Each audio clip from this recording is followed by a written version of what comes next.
Un journal qui vous est présenté ce soir par Laure Girard. Bonsoir, chère Laure. Bonsoir Aurélien et bonsoir à tous. Au sommaire de cette édition, la campagne se passe aussi à la campagne. Absolument. Xavier Bertrand, conseiller spécial de Valérie Pécresse, candidate Les Républicains à la présidentielle, s'est adressé aux agriculteurs sartois à Jupy ce vendredi, vous le verrez. C'est un phénomène dans le monde du cyclisme. Le gravel, modèle hybride entre vélo de course et VTT, aura bientôt son événement en Sarthe. Les explications dans ce journal.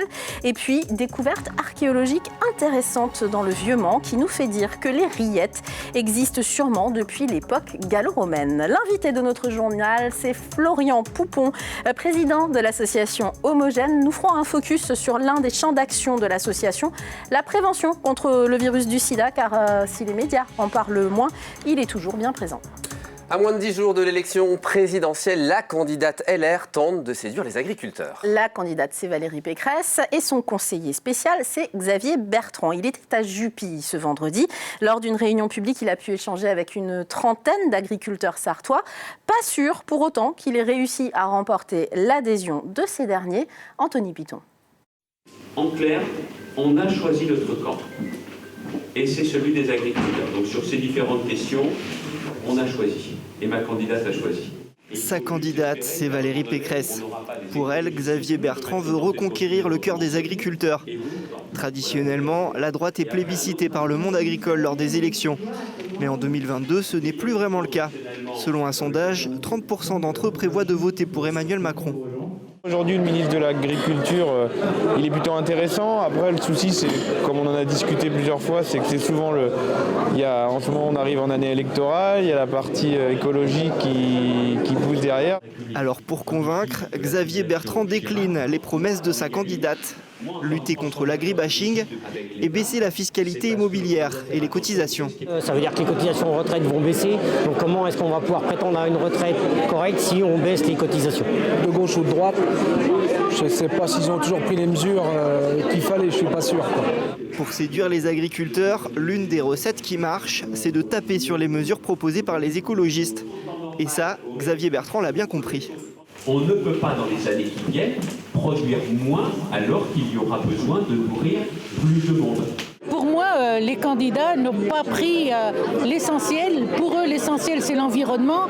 Mais l'environnement, c'est aussi l'agriculture. Qui c'est les meilleurs protecteurs de l'environnement aujourd'hui? Ce sont bien les agriculteurs. On va perdre des agriculteurs et on aura là pour le coup, on aura une perte d'autonomie. Le premier tour se tient dans moins de 10 jours.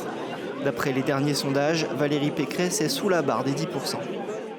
Laure, vous nous emmenez à présent à la découverte d'un vélo nouvelle génération. On était à l'université d'abord, Aurélien, mais c'est pas grave.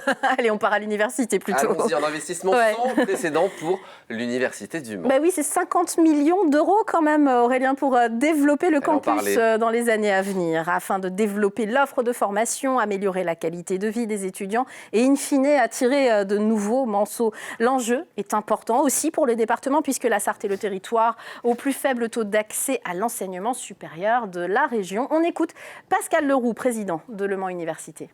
C'est d'avoir une première marche pour l'enseignement supérieur pour l'ensemble des lycéens sartois, c'est que de faire de Le Mans Université le premier choix au fait, universitaire pour l'ensemble des lycéens sartois.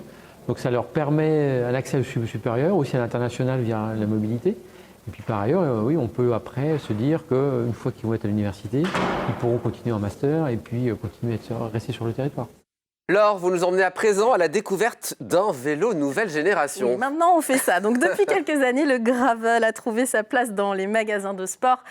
Modèle hybride entre le VTT et le vélo de course. Il permet de faire de grandes randonnées sur tout type de route. Ce vélo aura bientôt sa propre course ici au Mans.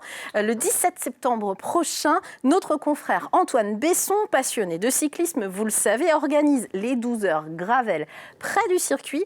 Le reportage d'Enzo Maubert.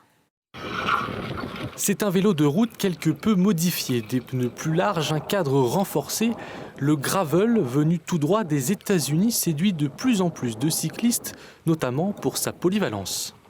L'un des avantages du gravel, c'est qu'on peut en faire partout, aussi bien sur la route que sur des chemins, en forêt. C'est vraiment un vélo tout-terrain, mais avec typé vraiment vélo de course. On retrouve le cintre de course. Donc voilà, c'est vraiment un vélo qui permet beaucoup de liberté. On va où on veut. Dans ce magasin, à Saint-Saturnin, le gravel a son propre rayon. L'engouement est bien présent, ce vendeur doit renouveler les stocks très régulièrement. Aujourd'hui, on va recevoir les nouvelles collections d'ici avril ou le mois de mai. Donc ça devrait arriver prochainement. Mais là, aujourd'hui, vous voyez, il me reste plus que 3 vélos en stock. Après, ça, c'est des choses que je reçois tout au long de l'année, mais qui partent très rapidement parce que c'est quelque chose qui est beaucoup demandé. Comptez minimum 1 500 € pour un vélo sans accessoires. Idéal pour les longs voyages, le gravel devient aussi une pratique à part entière. Le 17 septembre prochain, notre journaliste sportif Antoine Besson organisera les 12 heures gravel sur le circuit du Mans avant les 24 heures en 2023. La prévention contre le sida, on en parle avec l'invité de ce journal. Ce soir, on reçoit Florian Poupon, le président de l'association Homogène. Merci d'être sur ce plateau, Florian Poupon. Alors, vous travaillez avec Homogène dans plusieurs champs d'action, on le sait, pour venir en aide aux personnes LGBT+, en Sarthe. Et vous êtes en train de mettre en place une cellule santé au sein de l'association, avec notamment ce sujet, celui de la prévention contre le sida. Quel constat faites-vous aujourd'hui en matière de prévention contre le sida ? Aujourd'hui, le constat il est double. Il y a une part, on va dire, un arrêt partiel en fait de la prévention auprès des plus jeunes, parce qu'effectivement aujourd'hui le sida avec la PrEP qui permet de se protéger et les traitements aux personnes séropos, effectivement on va avoir un relâchement un peu de la prévention auprès des plus jeunes, ce qui va entraîner aussi une méconnaissance globale des IST. Oui. Les infections sexuellement transmissibles, toutes les maladies, hépatites qui vont se propager. Aujourd'hui, en Sarthe, ça ne concerne pas que la population LGBT+, avec laquelle vous travaillez, vous, association Homogène, mais malgré tout, il y a plus beaucoup d'associations comme la vôtre qui œuvrent en matière de prévention. Donc c'est important d'y retourner, quoi, hein. Effectivement, aujourd'hui, c'est un combat qu'on mène tous. La sexualité est quelque chose qui nous concerne tous. Et il n'y a plus de critères. Voilà, c'est une communauté qui est touchée. Là, c'est vraiment tout le monde. Les plus jeunes, forcément, parce que c'est la découverte un peu, le début de vie des premiers ans de la sexualité. Effectivement, et c'est quelque chose qu'il faut prendre de main. Et en fait... AIDS ayant fermé au Mans il y a 2-3 ans, effectivement, il faut reprendre un peu le relais, avoir des associations de terrain. Alors forcément, il n'y a pas que nous, hein. Il y a le planning familial, le Mans, la ville du Mans s'est engagée à signer une charte de ville engagée contre le sida. Donc c'est très important, on a tout un panel d'aide.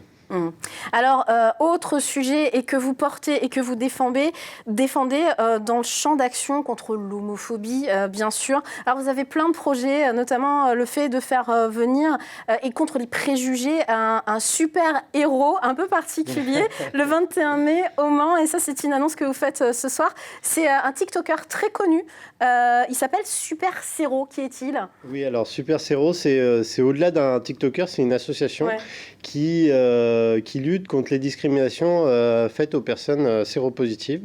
Effectivement, aujourd'hui, les personnes qui vivent qui sont séropositives vont être soit victimes, soit coupables de transmission, victimes de leur maladie. Et effectivement, on a découvert ce TikToker qui est vraiment génial, qui a un discours pédagogue, qui est intéressant, qui a un vrai message à faire passer, parce que le traitement aujourd'hui, il a bien évolué, ça se transmet plus comme ça. Mais il y a encore de la prévention, il y a encore un discours à avoir derrière, donc ça nous a paru très important de le faire venir au Mans très prochainement. Donc ce sera le 21 mai, vous redonnerez les détails pratiques sur votre site internet. Autre date, on peut l'annoncer d'ores et déjà, le 2 juillet, on peut dire qu'il y aura la marche des fiertés au Mans ? Et effectivement, depuis hier, on s'est arrêté, convenu avec Le 2 juillet, voilà, c'est le 2 OK. juillet, On peut faire la fête. On va pouvoir faire la fête parce que c'est toujours quelque chose de très intéressant, la Pride, parce que c'est un moment de commémoration des premiers combats LGBT, mais c'est aussi c'est un moment de revendication et c'est aussi un moment de fête, effectivement, qui est... En tout cas, on voit que l'association Homogène 72 continue de se structurer et je précise qu'il y a aussi un lieu d'écoute très important. Vous avez reçu 1500 personnes l'année dernière dans cette cellule d'écoute et prévention du suicide que vous appelez Parole Arc-en-Ciel.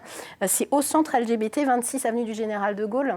Alors, c'est juste la précision, les 1500 personnes, c'est le mercredi, c'est un accueil où on reçoit tout le monde. Ouais. Effectivement, on est dans cette tranche-là. On est plus sur une centaine de personnes parce que c'est une écoute individuelle qui est anonyme. Donc, ils ne peuvent pas recevoir des groupes de personnes. Donc, forcément, on est plus sur une centaine de personnes dans l'année, ce qui est déjà vraiment pas mal. Très bien. Eh bien, écoutez, merci. En tout cas, toutes les informations, c'est sur le site homogène72.net. Merci d'être venu nous annoncer toutes ces nouvelles sur ce plateau. Leur patrimoine à présent et le chantier de fouilles face à l'hôtel de ville du Mans dévoilent déjà de belles surprises. Et peut-être même une découverte exceptionnelle, Aurélien. L'information doit encore être validée scientifiquement, mais on a peut-être bien trouvé ici même l'un des tout premiers pots de rillettes de l'humanité. Les explications dans ce reportage de Diane Lemoisson. C'est une première découverte surprenante qui émerge du chantier de la place Saint-Pierre au Mans. Un pot en très bon état, estimé de la fin du 1er siècle, d'apparence anodine. Et pourtant, à l'intérieur, les tests ADN tendent à démontrer les traces d'un reste de rillettes. On s'attendait à trouver du miel ou quelque chose de sucré. Et en fait, c'est de la viande de porc broyée très fine. Il y avait de l'eau également, très salée. On a la preuve formelle maintenant que la rillette, les Romains connaissaient, l'utilisaient déjà dès le 1er siècle de notre ère. Si la découverte est exceptionnelle, ils ne la trouvent en rien surprenante. On a déjà beaucoup de représentations. On sait bien que les Romains adoraient le cochon, manger du porc. On avait déjà trouvé des choses datant du 8e ou du 9e siècle qui laissaient penser que les Romains avaient trouvé déjà une recette pour, en cuisant longuement la viande de porc qui permettait de la garder forcément pendant très longtemps. Une découverte saluée évidemment par le maire du Mans. Il était temps qu'on fouille, parce qu'il commençait vraiment à se détériorer. Voilà, maintenant on a la preuve qu'à l'origine, il y a très longtemps, les rillettes étaient bien au Mans. La preuve, on les a trouvées dans les fouilles sur la place Saint-Pierre. Ce premier pot de rillettes de l'humanité attire déjà les convoitises. À la confrérie des Chevaliers des Rillettes sartoises, on prévoit déjà d'organiser une procession annuelle en son honneur. C'est quand même important qu'on puisse sortir ce pot une fois de temps en temps. Donc, comme on a un chapitre tous les ans, ça permettra de le sortir, de le mettre en tête de défilé. On mettra sur un beau plateau, on trouvera bien certainement quelque chose pour le mettre en valeur. Mais le précieux pot doit repartir pour Nantes où des analyses complémentaires vont être effectuées avant de revenir sur ces terres sartoises, là où l'aventure des rillettes a commencé pour des siècles et des siècles. Les rillettes, on ne connaît que ça. On aurait aimé que ce soit vrai, même si c'est probable, c'était un... Poisson d'avril. C'est Diane le Poisson, si vous avez remarqué la signature du reportage. Oui, c'est un poisson d'avril, mais on remercie chaleureusement Alain Moreau, Jean-Michel Etienne et Stéphane Le Foll, le maire du Mans, d'avoir accepté de faire la blague en ce 1er avril, en ces périodes troublées. Ça fait vraiment du bien. Le maire du Mans qui joue le jeu de ce poisson d'avril, ça c'est formidable. Bravo à la rédaction et bravo à Diane le Poisson qu'on embrasse ce soir. Allez, une page de pub, la météo, et on se retrouve juste après. À tout de suite.